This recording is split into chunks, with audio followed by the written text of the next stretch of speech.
Ambroise, comment vous allez? Merci. Voilà, Monsieur Mike Mukebai, les auditeurs de la radio Liberté Kinshasa veulent savoir, mais vous allez expliquer en lingala pour être un peu plus précise. Ok, d'accord. Voilà, lobby, et le konini oyo, et je sal, et je zanga ba congolais pour le développement. Et le Kozanga congolais pour le développement, et c'est le Kobemoko Mama, pour que nous soutien. Pardon, monsieur, il y a un appel pour poser la question. Oui, allô, vous êtes à l'antenne. Bonjour, je réponds au nom de M. Eric Kamba. Je vous appelle, je suis Angelingue. Notre question, moi, M. Mike Mukebai. Donc, qui porte-parole la majorité à tout le Lyongoazou, par ma référendum, des droits. Na évité, et l'on est dans le Yako, parce que Bisso veut éviter dans ma accord, et va signer ma référendum des actes. Donc, ils ont ramené l'élection, il faut ça demander, la fin en décembre. Merci.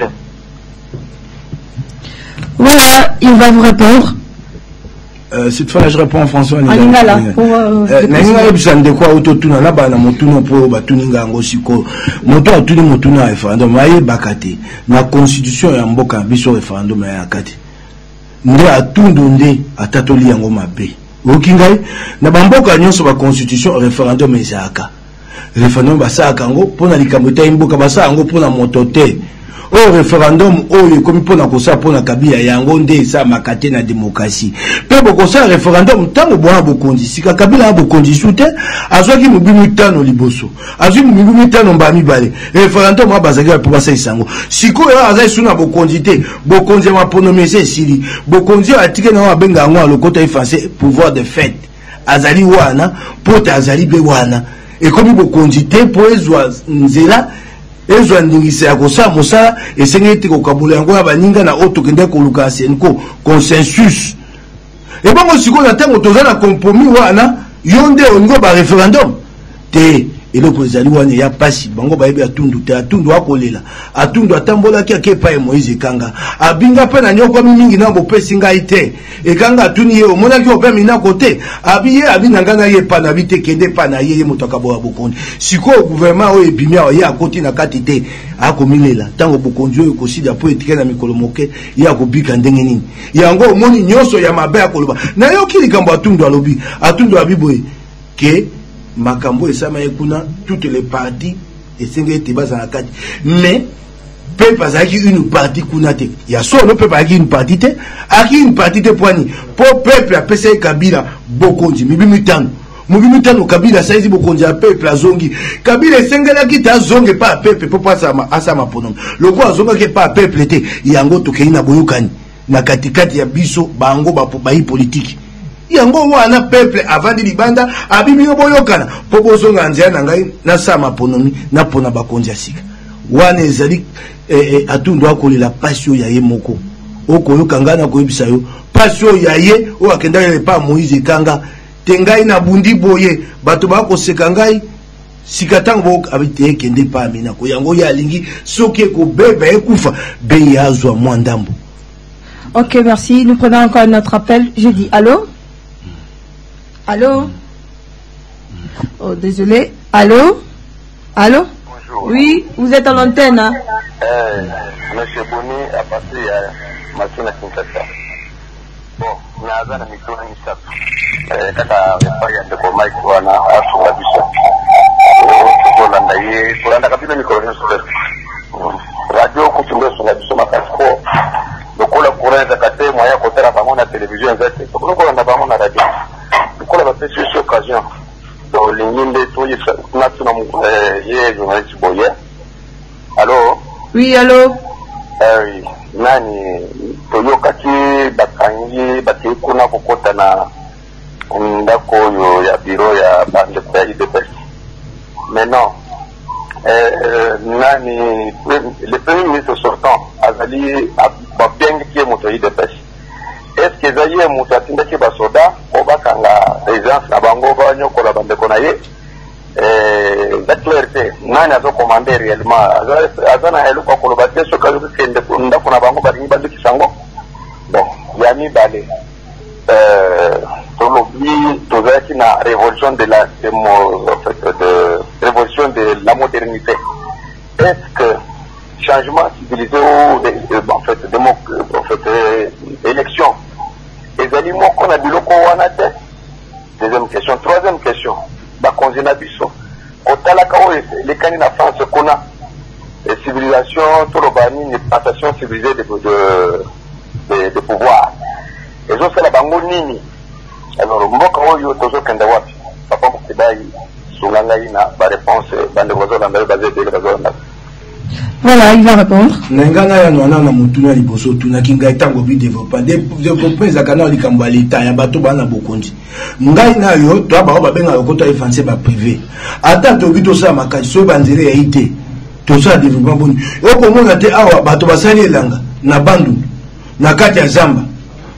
Fufu bini sika pona ko misa fufu wana ko yana ngona nzela monene kwa koteka kisasa nzela ya te esengete l'État.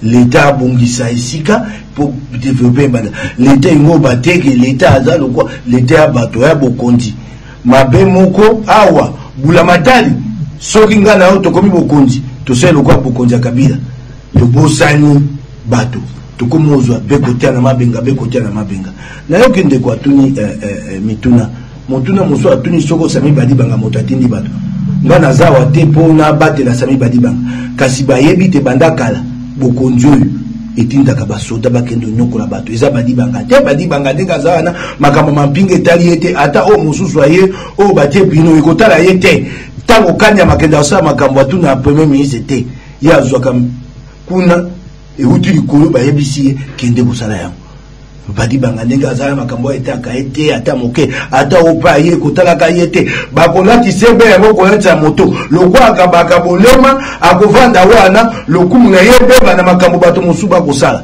okinga motu na mosu atuni nayebi te soko yo okomi yango élection soko abi makambo ya bokonzi ndenge eleki na poto yango wana biso zo tokolela kasi awa to bakonzi ya moto ya mabe ata biso to leli to lengi bokonzi eleka bongo bango balingi te yango wana koyebisa ye mboka mbombana nango eyaka lokola bato lokola ye ndenge abengi soko bayebi kotelema bayebi koboya mabe soko bango bandimi mabe tokolela be tokosepela ete kasi ekobongwana te maponomi ekomi na pasi na mboka oyo elakisi biso te kabila aposa maponomi te balobaki te maponomi kosala na sanza zomi na mibale awa oyoki toyebisaki bango banda kala tolobi te makambo ya kosala na Kasai kuna eza babenga lokota ya français prétexte po asalisa maponomi te bakomunike nyonso oyo ebima ya communauté internationale ya ONU ya Union européenne bazalaka kokoma banda kala te prétexte sécuritaire ou politique esala te ke maponomi ezonga nsima bango bayebaki deja biso toyebaki yango te bato bakoluka prétexte sécuritaire yango wana oyoki oyo kone nanga bango baboyi ko batindi ye ayekoloba te nzela ya kosala enrôlement na Kasai ezali te elongo baboni so nzela ya kosala enrôlement na Kasai ezali te engo bate maponomi ekozala te mobu oyo kasi yango wana libaku oyo kokoyisa bango bazela. Voilà, il y a une dernière appel, on va prendre notre appel. Je dis allô. Allô. Oui, allô, bonjour, vous êtes à l'antenne. Bonjour, c'est le chéri depuis Matina. Oui. Je voulais demander aussi à nos journalistes qui sont avec vous dans les plateaux. Vous avez appris que Mokonjambo Galodi dans 48 heures, il faut remettre à Bakongo pour choisir président et comité de suivi. Je ne sais pas. Ça devient toujours de son pouvoir discrétionnaire. Il y a pour Lukamoto, il y a pour accotiver, il y a pour les années, il n'y a pas de l'Europe, c'est du mois, la fin à Cambouane. Voilà, M. Ambroise va répondre à cette question. Bon, mon frère, justement, vous avez raison de poser la question. Je pense que c'est dans le cadre de la mise en œuvre de l'accord du 31 décembre que le chef de l'État demande que les délégués, pour parler de la Cinco, puissent déposer les listes.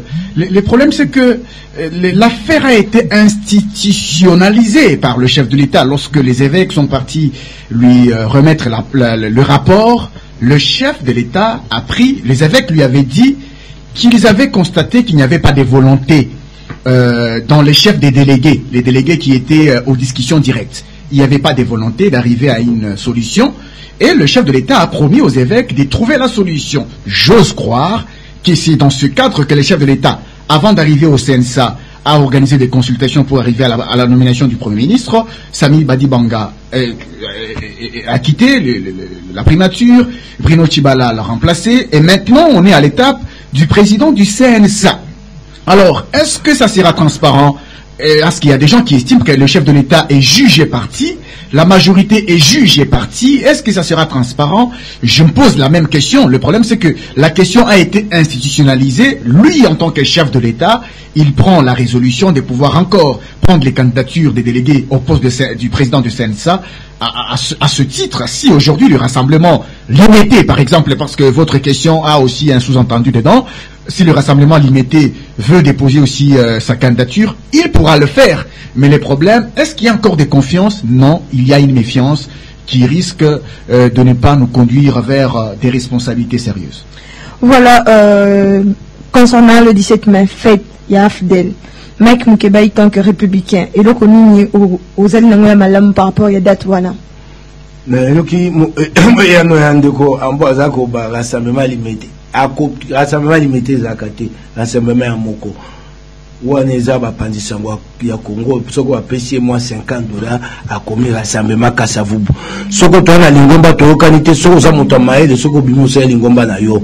Le quoi ba maele était bukamati kombo wana bukomisi ngomba mibali. Pe rassemblement na soko benga ngo limité akopesa kombo kuna te.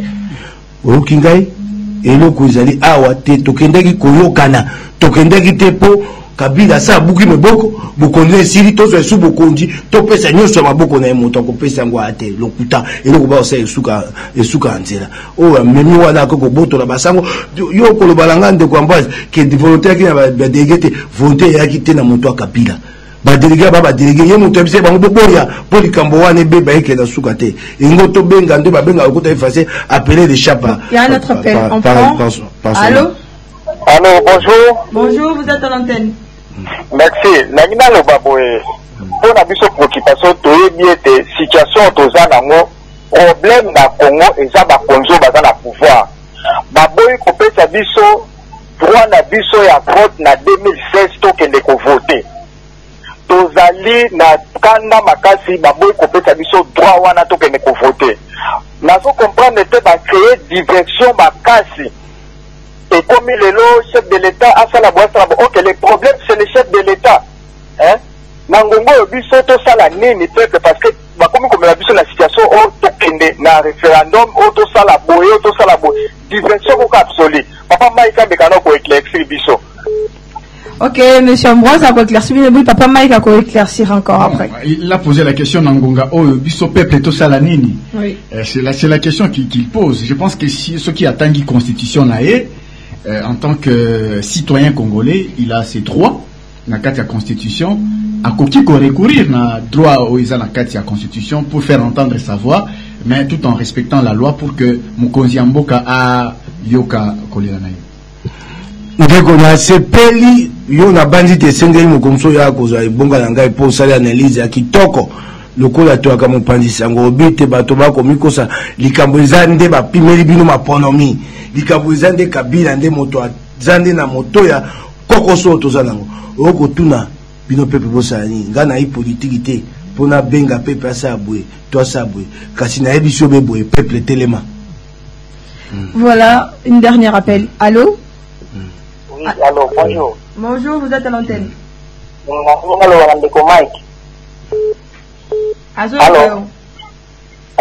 Ndeko Mike, merci pour la lutte là. Je veux encourager partout, forcer au continuer à en haut. Mais c'est une collaboration. Ça, vous allez en Mboka, vous allez gouvernement en place. Par contre, on a dit ça dans Zela et de l'unité. Ça, c'est ma cambo, vous allez président de la République, Joseph Kabila. A si de mandat naïe, à Kende, à Tika Bisso, tout la vie en Mboka na Bisso. La pays de Bisso, vous avez tant de mal à vivre na Bisso. Tu vas venir en Bango? Angola, oui, bah, c'est figure en 2002. Bango va dire pouvoir en 2005. Les autres comparer les deux pays, même si vous vivre. Non, Tolingi, ça n'est pas ce qu'on a dit ça. Hein? Merci Mike, merci beaucoup. Voilà, merci beaucoup. Là, nous sommes déjà presque à la fin. Il y a une dernière question. Ndeko Ambroise Balobi, investiture, il y a Bruno Tshibala et Koleka Lelo, sauf changement. Avec des défis, il y a quoi relever et le mécontent, il y a rassemblement. Olobini par rapport à l'ango. Bah défi eza ebele à kokenyenae ba ko investir parce que ba député à majorité baza ebele kuna ba ko yibisa bango ba telema ou bien ba tombola loboko pour que ba investir premier ministre na yebi ke likakandika ndenge wana ba ko telema likolo pe ba ko investir ba to rassemblement pe baza kuna ba ko luka ba sala auto binga na lopoto contrepoids mais primero ti bala roleka na ye mais musala ni nya ko sala nde oyo il faut que mituna est-ce que azana ba makoki nyonso ya kosala na lolenge nazotala mboka na biso azana makoki nyonso te est-ce que akoki ke réussir na banjité eza difficile pour que a réussir mission na ye parce que makoki eza na maboko na été.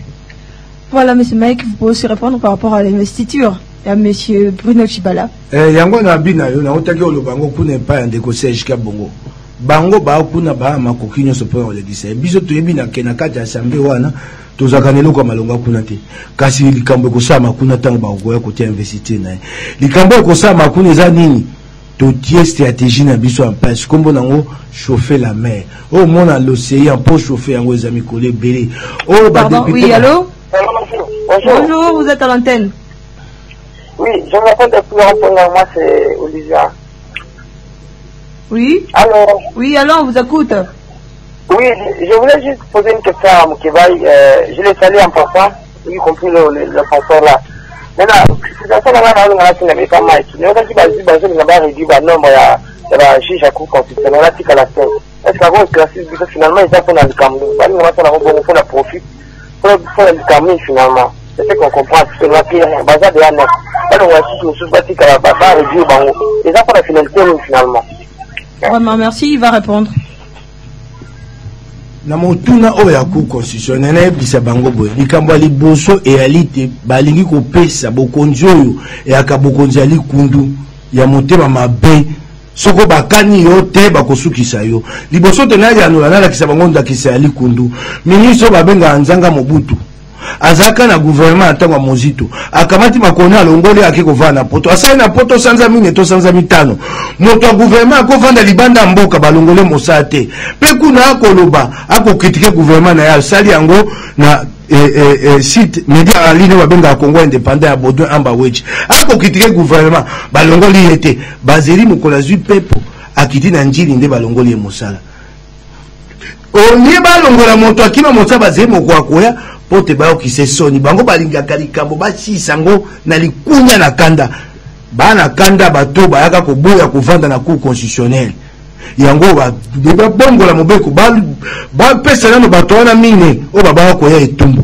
balongola bango sima kuna cour constitutionnelle bato akotika mitano o bakotika mitano ba bato so babina etombo loboko atombo tambola boy atombo moko baza posa bango tona nzela référendum tona nzela nyamunya mosusu ko ba bato be nyamunya bato mitano ba ko landelo ko bango ba ko tinda bango maele na bango yango wana. Voilà, monsieur Ambroise, un mot par rapport à ça. Bon, ça, les Kambutoza qu'on déplorait, nous déplorons ça parce que Mboka et ko tambola malamote, il faut qu'on respecte ni beko ya Mboka. Basalaka o eza na mutu ya mutute. Ngai ndenge na zabo na code la mukana tongo te na lobate ke Congo e banda ko tambola lenge nga na lingité. Eza likambo ya cour constitutionnelle. Ceux qui balongoli bango, est-ce que problème est que pour que basala musala pour na ko sepelisa mutu, ceux qui za pour na ko sepelisa mutu, wa les malamote. Voilà, merci à vous, monsieur Mike et monsieur Ambroise. Nous sommes à la fin déjà de notre tranche. Voilà, nous continuons la suite de notre programme. Au revoir. Merci à vous, madame. Voilà, chers auditeurs de la radio Liberté Kinshasa.